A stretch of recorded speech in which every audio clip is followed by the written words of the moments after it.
श्री गणेशाय नमः।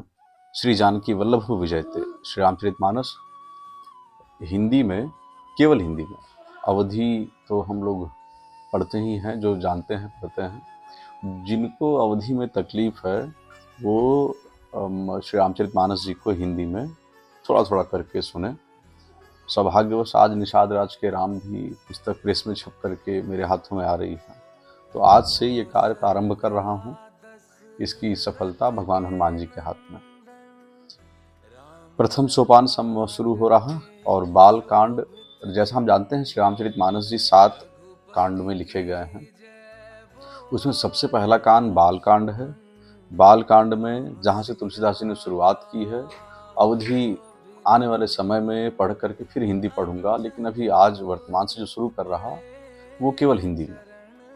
कि अक्षरों, अर्थ समूहों, रसों, छंदों और मंगलों की करने वाली सरस्वती और गणेश जी की मैं वंदना करता हूँ। श्रद्धा और विश्वास के स्वरूप श्री पार्वती जी, श्रद्धा और विश्वास के स्वरूप श्री पार्वती जी और श्री शंकर जी की मैं वंदना करता हूँ, जिनके बिना सिद्धजन अपने अंतःकरण में स्थित ईश्वर को नहीं देख सकते।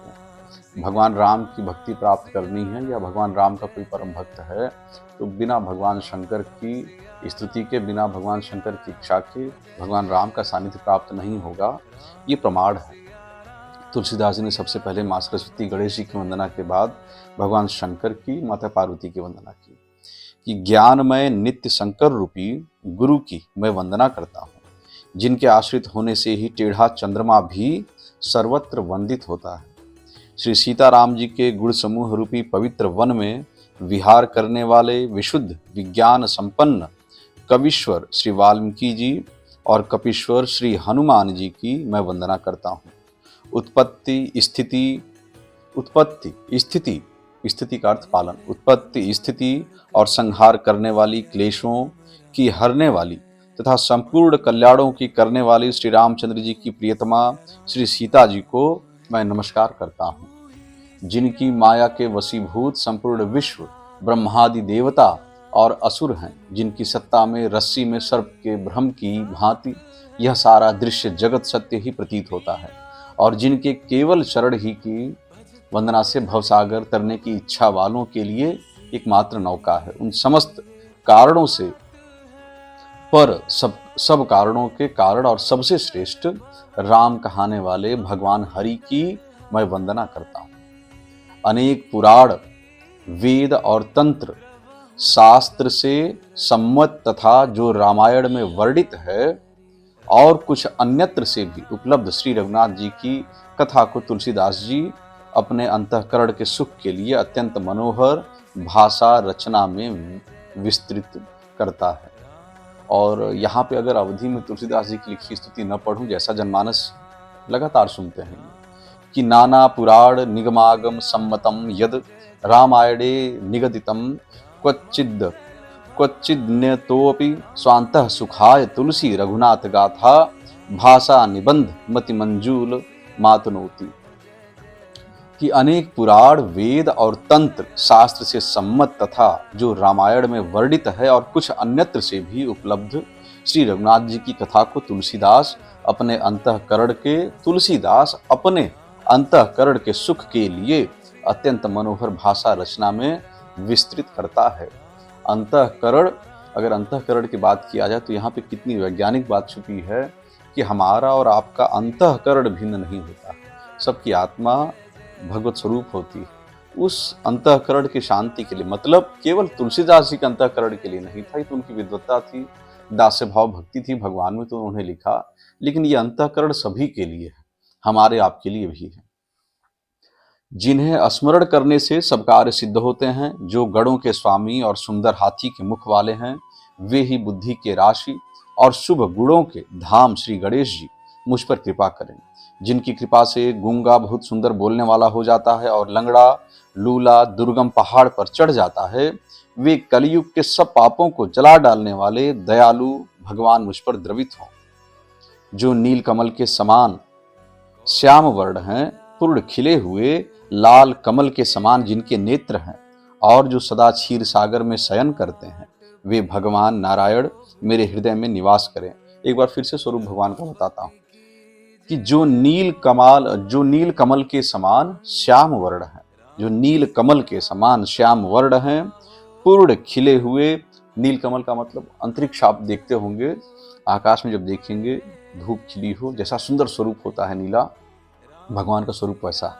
जो नील कमल के समान श्याम वर्ण हैं, पूर्ण खिले हुए लाल कमल के समान, पूर्ण खिले हुए लाल कमल के समान जिनके नेत्र हैं, और जो सदा क्षीर सागर में शयन करते हैं, वे भगवान नारायण मेरे हृदय में निवास करें।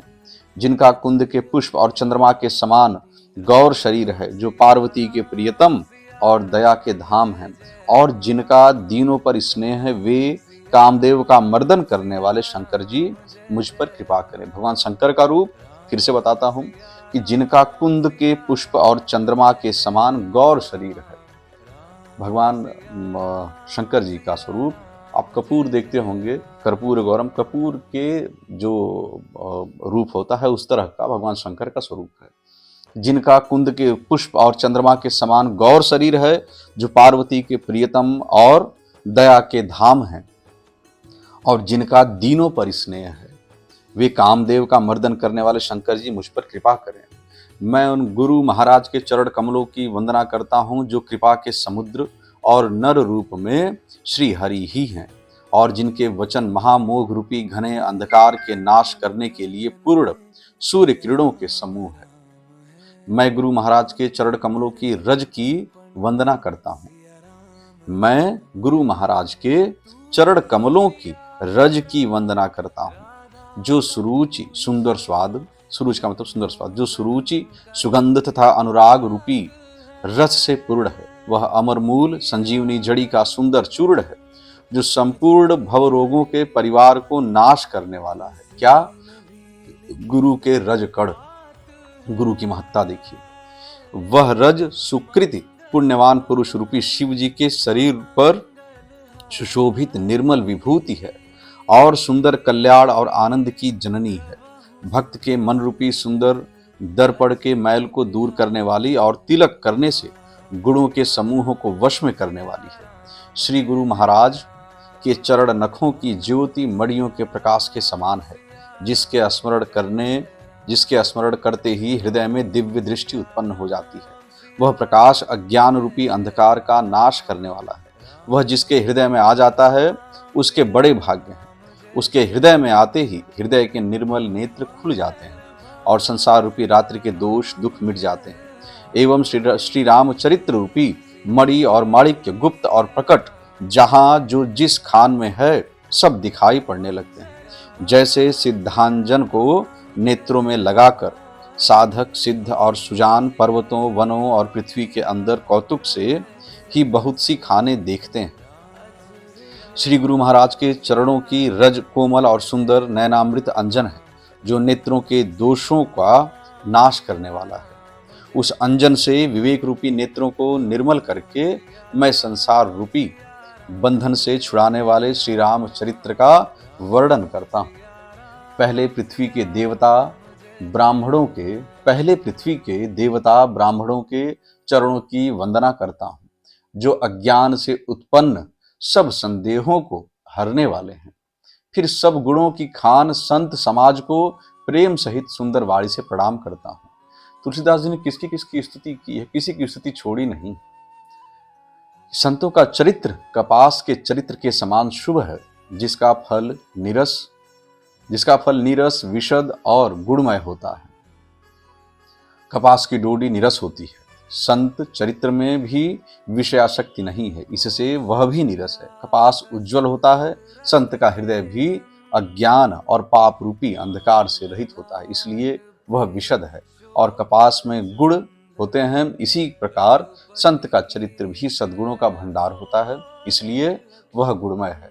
जैसे कपास का धागा सुई के किए हुए छेद को अपना तन देकर ढक देता है, अथवा कपास जैसे लोढ़े जाने, काते जाने और बुने जाने का कष्ट सहकर भी वस्त्र के रूप में परिणित होकर दूसरों के गोपनीय स्थानों को ढकता है, उसी प्रकार संत स्वयं दुख सहकर दूसरों के छिद्रों दोषों को ढकता है, जिसके कारण उसने जगत में वंदनीय यश प्राप्त किया है।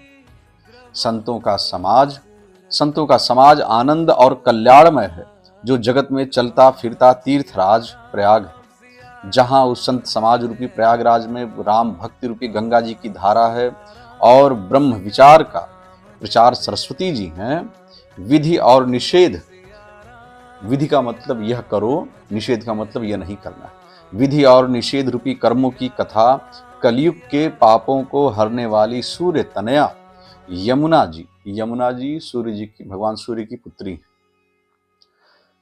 की विधि और निषेध रूपी कर्मों की कथा कलयुग के पापों को हरने वाली सूर्य तनया यमुना जी हैं, और भगवान विष्णु और शंकर जी की कथाएं त्रिवेणी रूप से सुशोभित हैं, जो सुनते ही सब आनंद और कल्याणों की देने वाली हैं। उस संत समाज रूपी प्रयाग में अपने धर्म में जो अटल विश्वास है वह अक्षय वट है, और शुभ कर्म ही उस तीर्थराज का समाज है। वह सब देशों में सब समय सभी को सहज ही में प्राप्त हो सकता है, और आदर पूर्वक सेवन करने से क्लेशों को नष्ट करने वाला है। वह तीर्थराज अलौकिक और अकथनीय है। भगवत आशीर्वाद से तीर्थराज प्रयाग में मेरी भी पोस्टिंग रही। जब मैं कैनरा बैंक में था तो बेंगलोर से ट्रांसफर होकर मैं प्रयागराज ही आया, 2.5-3 साल वहां रहा मैं। वह तीर्थराज अलौकिक और अकथनीय है एवं तत्काल फल देने वाला है, उसका प्रभाव प्रत्यक्ष है। तीर्थराज प्रयाग जी में आने के बाद ही मेरी साहित्यिक यात्रा उसके बाद ही शुरू हुई। कुछ सामाजिक चिंतन तीर्थराज में आने के बाद ही शुरू हुआ। उपन्यासों के लिखने का दौर जो शुरू हुआ वो काव्य, महाकाव्य, खंड काव्य और श्री रामचरितमानस जी की तरफ अग्रसर है। तो जो मनुष्य इस संत समाज रूपी तीर्थराज का प्रभाव प्रसन्न मन से सुनते और समझते हैं और फिर अत्यंत प्रेम पूर्वक इसमें गोते लगाते हैं, वे इस शरीर के रहते ही धर्म, अर्थ, काम, मोक्ष चारों फल पा जाते हैं। इस तीर्थराज में स्नान का फल तत्काल ऐसा देखने में आता है कि कौवे कोयल बन जाते हैं और बगुले हंस। यह सुनकर कोई आश्चर्य न करे, क्योंकि सत्संग की महिमा छिपी नहीं। वाल्मीकि जी, नारद जी और अगस्त जी ने अपने अपने मुखों से अपनी होनी जीवन का वृत्तांत कही। जल में रहने वाले, जमीन पर चलने वाले और आकाश में विचरने वाले नाना प्रकार के जड़ चेतन जितने जीव इस जगत में हैं, उनमें जिसने जिस समय जहाँ कभी भी जिस किसी यत्न से बुद्धि, कीर्ति, सद्गति, विभूति, ऐश्वर्य और भलाई पाई है, सो सब सत्संग का ही प्रभाव समझना चाहिए। वेदों में और लोक में इनकी प्राप्ति का दूसरा कोई उपाय नहीं है। सत्संग के बिना विवेक नहीं होता, और श्री राम जी की कृपा के बिना वह सत्संग सहज में मिलता नहीं है। देखिए, बड़ी सुंदर लाइन है ये, हम लोग हमेशा सुनते आए हैं। ये पढ़ता हूँ अवधि में आपके सामने कि बिनु सत्संग, और ये सत्य है, बिनु सत्संग विवेक न होई, राम कृपा बिनु सुलभ न सोई। सत्संगत मुद मंगल मूला, सोई फल सिद्धि सब साधन फूला। सत्संग के बिना विवेक नहीं होता, और श्री राम जी की कृपा के बिना वह सत्संग सहज में मिलता नहीं। सत्संगति आनंद और कल्याण की जड़ है। सत्संग की सिद्धि प्राप्ति ही फल है, और सब साधन तो फूल हैं। दुष्ट भी सत्संगति पाकर सुधर जाते हैं, जैसे पारस के स्पर्श से लोहा सुहावना हो जाता है।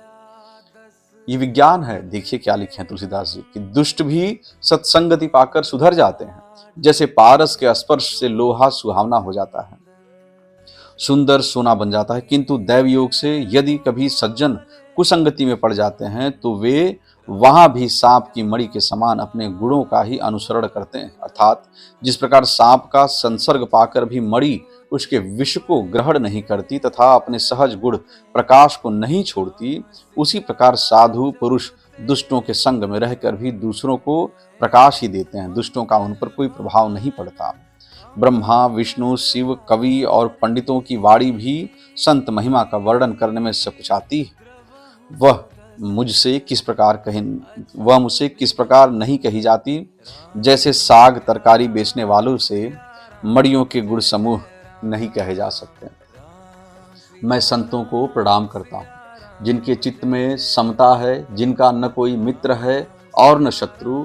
जैसे अंजलि में रखे हुए सुंदर फूल जिस हाथ ने फूलों को तोड़ा और जिसने उनको रखा, उन दोनों ही हाथों को समान रूप से सुगंधित करते हैं। वैसे ही संत शत्रु और मित्र दोनों का ही समान रूप से कल्याण करते हैं।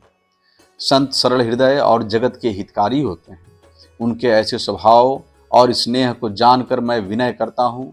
मेरी इस बाल विनय को सुनकर कृपा करके श्री राम जी के चरणों में मुझे प्रीति दें।